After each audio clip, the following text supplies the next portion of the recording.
Hi friends, welcome to my channel. ఈరోజు మనం మసాలా దినుసులు లేకుండా నింపుడు బీరకాయ ఎలా తయారు చేయాలో చూద్దాము. చాలా టేస్టీగా ఉంటుంది. అంతకన్నా ముందు నా ఛానల్ని సబ్స్క్రైబ్ చేయండి, లైక్ చేయండి, షేర్ చేయండి ఫ్రెండ్స్. ఓకే, ఇప్పుడు మనం కిచెన్లోకి వెళ్దామా. నేను ఇలా ఉల్లిగడ్డ కట్ చేసి పెట్టుకున్నానండి. దీంట్లో సగం ఉల్లిగడ్డ నేను వేయించి పెట్టుకున్నాను. ఈ వేయించిన ఉల్లిగడ్డను ఒక గిన్నెలోకి తీసేసుకుందాము. అలాగే దీంట్లో చింతపండు కూడా ఒక 3 రెబ్బలు, ఎక్కువ వేసుకోవద్దు, ఒక 3 రెబ్బలు వేసాను. ఒక స్పూన్ ఆయిల్ వేసుకొని దీంట్లో మనం ఈ బీరకాయలు ఇలా కట్ చేసి పెట్టుకున్నామండి. 4 గుత్తి బీరకాయలు ఉంటాయి కదా, అలా కట్ చేసి పెట్టుకున్నాం అనమాట. ఈ బీరకాయలు మనం లైట్గా వేయించుకుందాం ఆయిల్లో వేసి.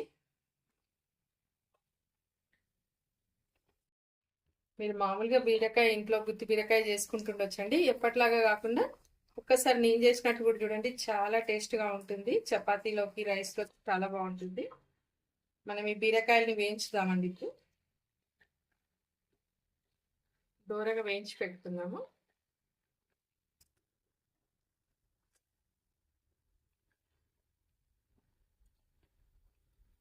మనకు ఒక 5 to 10 minutes ఇలా వేయించుకుందాం బీరకాయని.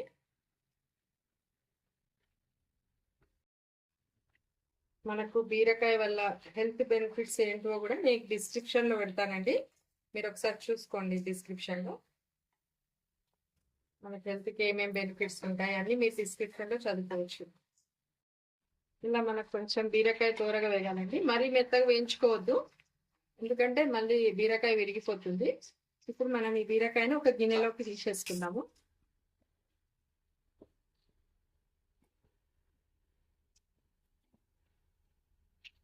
మనం దీంట్లోనే మళ్ళీ ఇంకొద్దిగా ఆయిల్ వేసేసుకొని, మనకు కొంచెం గుత్తి బీరకాయ కాబట్టి కొద్దిగా ఆయిల్ ఎక్కువనే పడుతుందండి.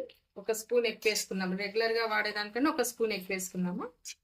ఇప్పుడు ఈ ఆయిల్ హీట్ ఎక్కనిద్దాం. ఫస్ట్ ఆయిల్ హీట్ ఎక్కిందండి. దీంట్లో మనం ఉల్లిగడ్డ వేసుకున్నాం. సగం వేయించి పెట్టుకున్నాం కదా, సగం ఉల్లిగడ్డ ఆయిల్లో వేయించుకున్నాం.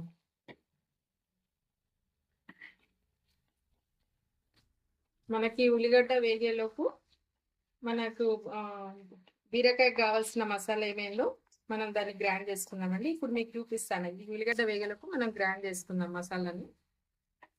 మనకు బీరకాయకి ఏమేమి వేసుకోవాలో మీకు డైరెక్ట్ చూపిస్తానండి. పల్లీల పొడి ఒక 4 స్పూన్స్. నేను హాఫ్ కేజీ బీరకాయలు తీసుకున్నాను. దానికి నేను పల్లీల పొడి దీంతో ఒక 4 స్పూన్స్ తీసుకున్నానండి, 4 టేబుల్ స్పూన్స్. నువ్వుల పొడి ఒక 3 స్పూన్స్. కొబ్బరి పొడి ఒక స్పూన్. కొబ్బరి పొడి ఎక్కువ వేసుకోవద్దండి, కొబ్బరి పొడి ఒక స్పూన్ చాలు. నెక్స్ట్ ధనియాల పొడి ఒక 2 స్పూన్స్.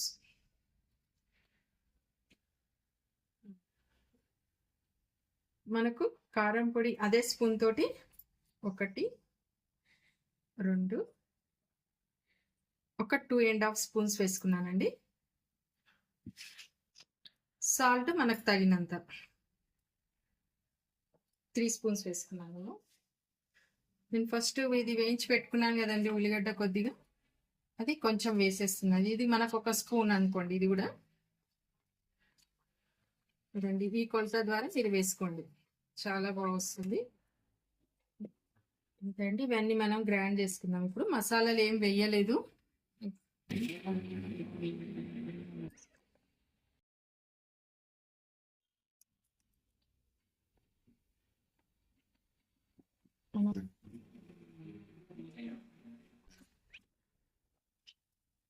ఓకే అండి, మనకి ఇలా గ్రైండ్ అవుతుంది. మనం వాటర్ వేసి గ్రైండ్ చేసుకోవద్దు, మనం ఓన్లీ పొడులను మాత్రమే గ్రైండ్ చేసుకుందాము. ఇలా గ్రైండ్ చేసుకొని ఇప్పుడు ఏం చేయాలో మనం చూద్దామండి. ఇది మనకి ఉల్లిగడ్డ వేగిందండి. ఇందులో మనం కొంచెం పసుపు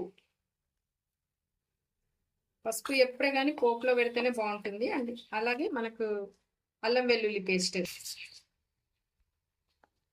మనకి అల్లం వెల్లుల్లి పేస్ట్ కూడా పచ్చివాసన పోయి మంచి వేగేటప్పుడు అల్లం వెల్లుల్లి పేస్ట్ ఎప్పుడే కానీ కొంచెం బ్రౌన్ కలర్ వచ్చే వరకు వేగనిస్తే కర్రీ చాలా టేస్ట్ వస్తుందండి. ఇప్పుడు మనకి ఇది అల్లం వెల్లుల్లి పేస్ట్ బ్రౌన్ కలర్ వచ్చే వరకు వేయించుదాం.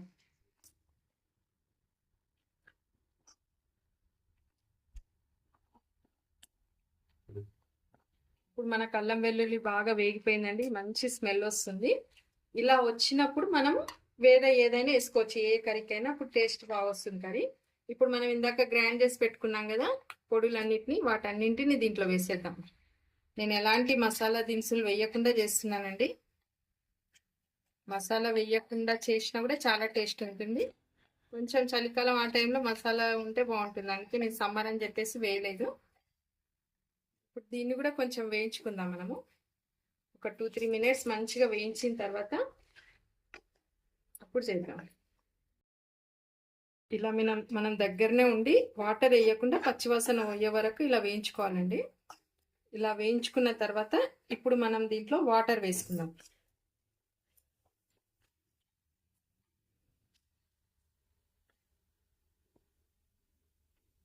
వాటర్ మనకు చూసుకొని వేసుకుందాం, గ్రేవీకి సరిపడా వాటర్ వేసుకుందాము. అలాగే మనకు బీరకాయలు కూడా ఉడకాలి కదా, చూసుకొని వేసుకుందాం.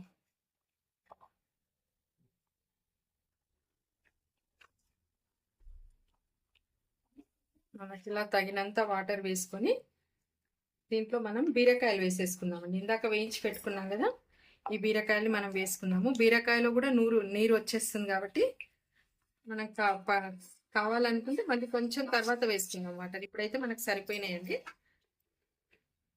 ఇలా పెట్టేసి మనకి బీరకాయ మొత్తం ఉడికే వరకు ఉడికించుకుందాం. మీకు సాల్ట్ ఏదైనా కావాలంటే ఇప్పుడు చూసి వేసుకోవచ్చండి.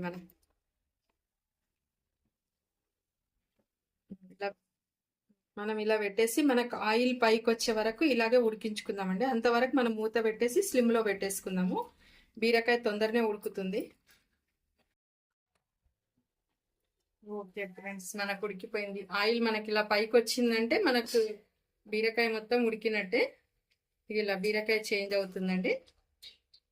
చాలా టేస్ట్గా ఉంటుంది. నేను ఎలా చెప్పానో ఆ పొడులతో ఆ కొలతలతో వేసుకోండి. మీరు డైరెక్ట్గా జార్లో 1-2 సార్లు చూసి మంచిగా వస్తుంది, చాలా టేస్ట్ వస్తుంది. ఓకే ఫ్రెండ్స్, మనకు రెడీ అయిపోయింది. ఇప్పుడు మనం కొత్తిమీర వేసేసి స్టవ్ ఆఫ్ చేసేసుకున్నామండి. Thank you friends.